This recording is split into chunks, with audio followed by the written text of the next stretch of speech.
Hello mga paps! Ngayong araw nga mga paps, magpapagupit nga tayo. Kasi mukha na doon tayong kalaban, sabi ni Mahal. Kaya naman na yan, inatras ko na nga tong motor tapos alis na nga tayo. Malapit nga lang pala yung pagpapagupitan natin mga paps kaya hindi tayo naka-helmet. Baka kasi mamaya may magsabing pamotor-motor ako, hindi naman nag-helmet. Hello ka muna sa vlog ko. Hello boss! Sige. Dire-diretso na nga lang tayo dyan hanggang makarating na nga tayo dito sa kanto namin mga paps. At sa hindi nga kalayuan mga paps, ayan, nakarating na nga tayo dito sa pupuntahan natin. Dito nga pala tayo magpapagupit sa Pipoy's Barbershop mga paps. Beside Ramos Bigasan and Variety Store. Yun nga mga paps, inagahan ko na. Mga anong oras na ba ngayon? 10 na ata? 9. Mga ganyan, inagahan ko na ako para ako yung mauna. Kaso may mga nauna pa rin eh. Oh. Naunahan pa rin tayo. Legit naman kasi magugupit dito. Bukod sa magaling na, ano, pugi pa. Yeah. Pero mas pogi ito, Paps. Oo, di ba? Natatalo kayo dito. Ano? Anong oras ka ba nagpunta dito, Paps? Alas 6 pa lang ata. Hanggang 7. 7? Aba, pakatibay mo ha. Inantay mo ba yung barbero ha? Hindi, sa bagay naman mga paps, pag nagbubukas kasi ng pwesto malamang, hindi naman agad trabaho yun. Siyempre kailangan mo nang ayusin. Kasi mas magandang magtrabaho kapag maayos yung paligid. Ganon din naman dapat sa lahat talaga. Para walang distraction na nangyayari. Kaya naman abangan nyo. Natingin yung buko. Yan, paayos natin yan mamaya. Abang-abang mga paps. Pero sa ngayon, merienda muna tayo sa kabila. Yun yung maganda dito. Tara! Ito nga yung sinasabi ko sa inyo mga paps, ang meriendahan ni Inay. At kung wala kang bigas, dito ka na nga rin bumili mga paps. Na kapag merienda ka na, may mauuwi ka pang bigas.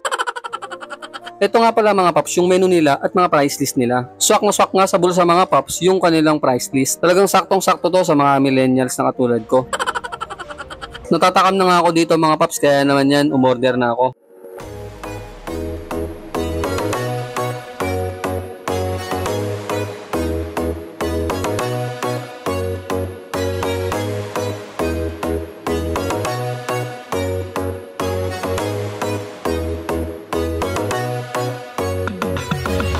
At sa ilang minutong ang pag-aantay mga paps, ayan, niready na nga yung pagkain natin. Ito nga pala ang unang kagat mga paps. Unang kagat pa lang, ketchup agad sa pisngi. Solid nga dito mga paps, napakasarap. Talagang busog na busog sa cheese. Tapos ang sarap pa kasi may lettuce. First time ko nga lang makakain ng ganito mga paps, yung hotdog sandwich with lettuce. Pasok na pasok naman pala talaga sa panlasa. Tapos sinubukan ko naman itong corn dog nila mga paps. Aba, hindi nga rin papahuli. Napakasulit nga rin mga paps sa presyo niya. Kitang-kita nyo naman siguro mga paps kung gaano kasarap yung mga pagkain na yan. Sa mukha ko pa lang, kitang-kita nyo na, di ba? Pagkatapos ko nga kumain dyan mga paps, ayan, nagbayad na nga rin ako. Anong tingin nyo dito? Sponsor? Kaya puro magaganda yung sinasabi ko? Hindi no? Talagang sulit lang talaga yung pagkain nila. Kaya subukan nyo na mga paps. Ayun mga paps, sarap ng pagkain dito sa ano, meriendahan ni Inay. Nakakain na kayo dito. Saktong chill lang kumain dito eh no. No master eh no? Ha? Oh yan yung kanina oh. Puging-pugi. Pati yung balbas inahit ah. Ha? Malinis na malinis ba? Pati yung balbas inahit ah. Oo ah. Kaya naniniba mo ako sa itsura mo. Kaya nga. Pagkatapos ko magmerienda yung mga paps, saktong-sakto, ako na agad yung nakasalang. Kaya naman yan, ginupitan na ako ni Paps Pipoy. Tamang kwentuhan nga lang din kami dito mga paps, pero syempre hindi nyo pwedeng marinig.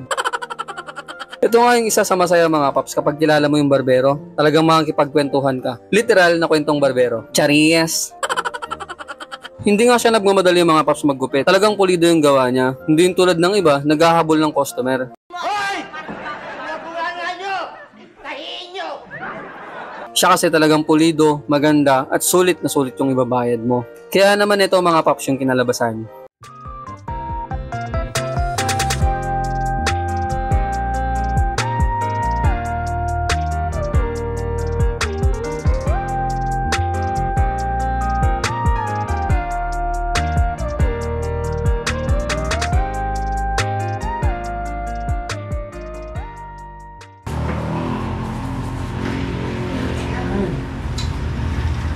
Yung mga paps, tapos na nga tayo yan. Kitang-kita nyo naman, dahil ng buko. Ito yung buko kanina.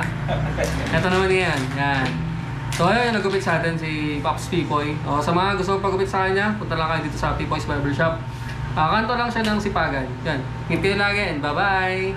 Pops, wait lang Pops, huwag ka muna umalis dyan kasi mapapakilala ko sa'yo. So yung mga Pops, hindi sugal to internet provider nga pala ito. Ito nga pala ang Converge Fiber X na napakaraming pagpipilian.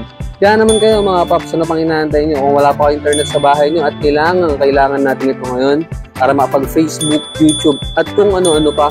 Lalong-lalo na para sa mga anak natin na kailangan na ng internet upang makapag-aral ng mas maayos. Yun lang mga Pops, kaya naman kung wala pa kayo internet, ano pang inaantay nyo? Subscribe na! Nandito sa comment section yung link, kaya naman i-click nyo na. Bye-bye!